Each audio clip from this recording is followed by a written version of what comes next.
itu kan data sensitif ya. Terus data itu buat apa kalau sudah bocor? Kalau di Draco ya, data itu diperjualbelikan itu secara per paket ya. Kita mengenal istilah satorung uyung atau penutup aib dan menjaga rahasia.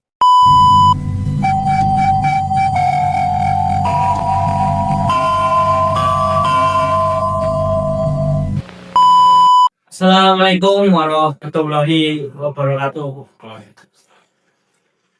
Halo teman-teman semuanya, selamat datang di podcast Amanah Digital. Saya Ayhan Hasan Marcelino dengan NIM 25040008. Di hari ini kita bakal ngobrolin sesuatu yang mungkin terdengar sangatlah teknis, tapi sebenarnya sangat dekat dengan kehidupan kita, yaitu privasi data. Pernah nggak sih kalian ngerasa kok tiba-tiba ditelepon sama pinjol atau dapat WhatsApp dari orang yang nggak dikenal, yang tahu nama lengkap kita? Nah, itu puncak dari masalah yang sangat besar ini yang mau kita bedah di hari ini.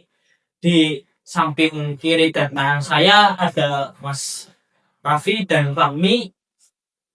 Mas Raffi sebagai seorang analis yang rajin mantau isu-isu cyber, dan Mas Fahmi adalah rekan saya yang membedah dari sisi nilai-nilai pendidikan agama.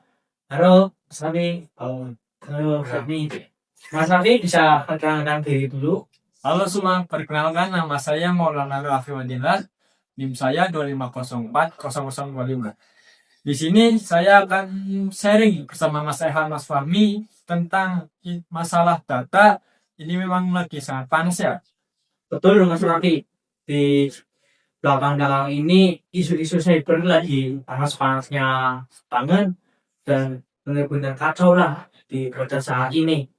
Dan sekarang dari Mas Fahmi, silakan bisa perkenalkan diri itu. Assalamualaikum warahmatullahi wabarakatuh. Perkenalkan, nama saya Ahmad Yawil Fahmi dengan NIM 25040022. Di sini saya akan sharing dengan sesi agama yang semoga diskusi kali hari ini jadi amal ibadahnya. Oke, selamat datang Mas Fahmi. Kita lanjut ke selanjutnya ke isinya.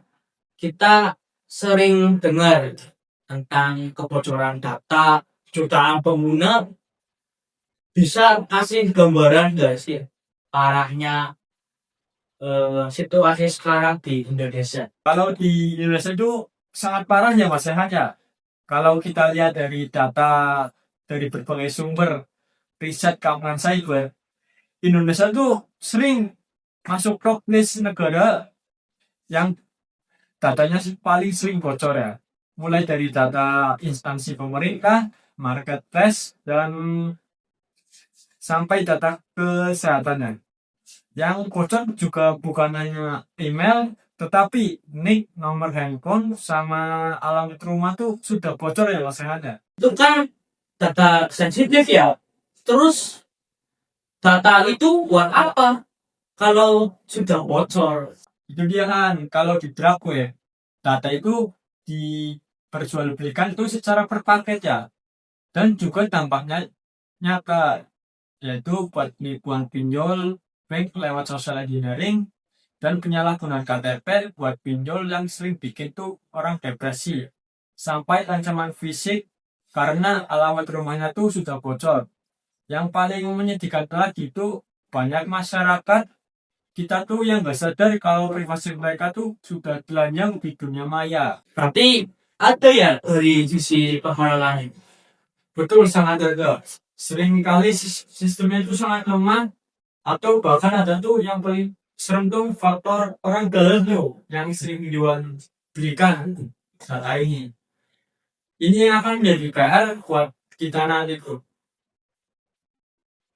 Nah, ini menarik nih teman-teman.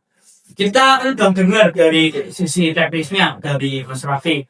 Sekarang saya mau ke Mas Fahmi, dengar paparan dari Mas Raffi tentang kebocoran data yang masif karena kelalaian. Bagaimana sih pendidikan agama memandang dari hal ini? Apakah privasi itu punya tempat dalam syariatnya? Jelas sekali Han, dalam Islam privasi itu sangat dijaga. Kita mengenal istilah satorung uyung atau penutup aib dan menjaga rahasia. Data pribadi itu adalah amanah. Ketika kita mendaftar di sebuah platform atau akad dan perjanjian tidak tertulis bahwa mereka harus menjaga data kita. Nah, ada misalnya dalam surat Al-Afal ayat 27 yang berbunyi ya ayyuhalladzina amanu taqullaha wa rasuluhu wa taqulu amantum wa antum ta'lamun, yang artinya wahai orang-orang yang beriman, janganlah kamu mengkhianati Allah dan Rasul, dan juga janganlah kamu mengkhianati amanat dipercaya kepadamu karena sedangkan kamu mengetahuinya. Selain itu, ayatnya tersebut ada juga hadis Nabi Muhammad SAW yang sangat spesifik membahas tentang menjaga rahasia atau pembicaraannya yang bersifat pribadi. Rasulullah bersabda, Ijahadasar rajulu bin hadis summa tafata fahiyya amanunantum, yang artinya apabila seorang suatu pembicara kepadamu kemudian ia menoleh pergi, maka pembicaraan itu adalah amanah. Tuh hadis Abu Dawud dan televisi. Wah, menarik ya. Berarti kalau dalam konteks digital, pembicaraan itu bisa kita artikan sebagai data yang kita bisikan ke sistem ya. Tepat sekali Han. Menolehnya seorang dalam hadis itu menandakan privasi. Jadi ketika seseorang memberikan datanya dan berharap data itu aman, maka itu sudah menjadi beban amanah bagi si penerima. Jika data itu sengaja disebarkan atau lalaian dijaga sampai orang lain tahu, maka itu pengolahan data sudah melanggar hadis itu tersebut. Oke ya.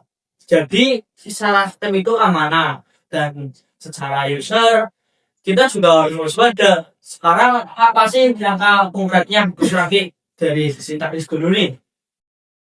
Kalau dari secara teknis, itu simple tapi krusial ya pesanannya. Gunakan 2FI, yaitu two factor authentication. Jangan pakai password yang sama di semua akun. Dan jangan pernah pas kode OTP ke siapapun, termasuk orang yang mengaku dari pihak bank, itu ikhtiar minimal kita.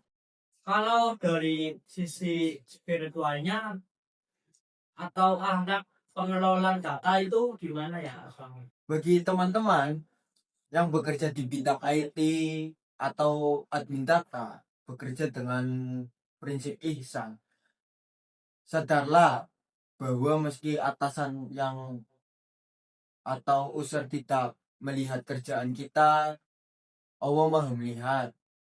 Menjaga keamanan server itu bisa jadi ibadah kalau niatnya menjaga amanah kaum muslimin. Luar biasa, Pak. Luar biasa sekali hari ini.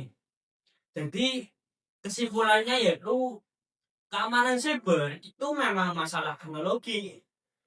Tapi menjaga data itu sejatinya adalah masalah akhlak dan integritas.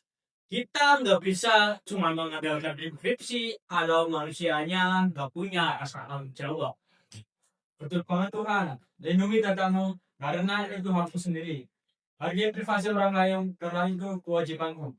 Dan ingat, setiap rahasia yang kita jaga dengan amanah, insya Allah ada pahala besar di sisinya. Nih, mungkin cukup sampai saat ini dulu. Baik, terima kasih Mas Raffi, Mas Fahmi. Kami pamit undur diri. Wassalamualaikum warahmatullahi wabarakatuh.